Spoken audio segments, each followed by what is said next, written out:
સુરતના સચિન વિસ્તારમાં સરસ્વતી સ્કૂલ પાસે શુભમ કોમ્પ્લેક્સમાં આજે સવારે 11 વાગ્યાની આસપાસ એક રેડીમેડ કપડાની દુકાનમાં ભીષણ આગ લાગી હતી। આગના કારણે સમગ્ર વિસ્તારમાં ગભરાટ ફેલાયો હતો।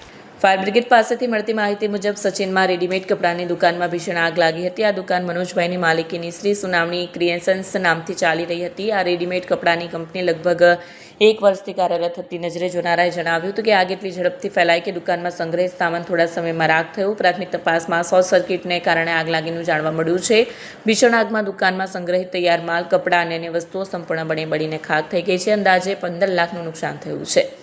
માહિતી મળતા ફાયર બ્રિગેડની ટીમ ઘટનાસ્થળે પહોંચી અને ભારે પ્રયાસો બાદ આગ પર કાબુ મેળવ્યો। આ ઘટનામાં કોઈ જાનહાની નોંધાઈ નથી, પરંતુ આર્થિક નુકસાન થયું છે। મારું નામ દીપક એમ બારોટ છે, સબ fire officer Bhestan fire station. આજ રોજ 11:50 કલાકે અમને ફાયર કંટ્રોલમાંથી કોલ આપવામાં આવેલ કે શુભમ કોમ્પ્લેક્સ સચિન દુકાનમાં આગ લાગેલી છે।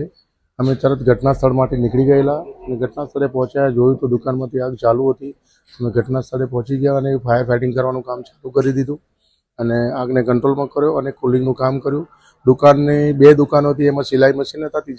ત્રીજી જે દુકાન હતી જેમાં આગ લાગેલી હતી એમાં 2-3 મશીન હતા અને રો મટીરિયલ સિલાઈ કાપડનું રો મટીરિયલ પડેલું હતું, જે તમામ બળીને ખાખ થઈ ગયું છે।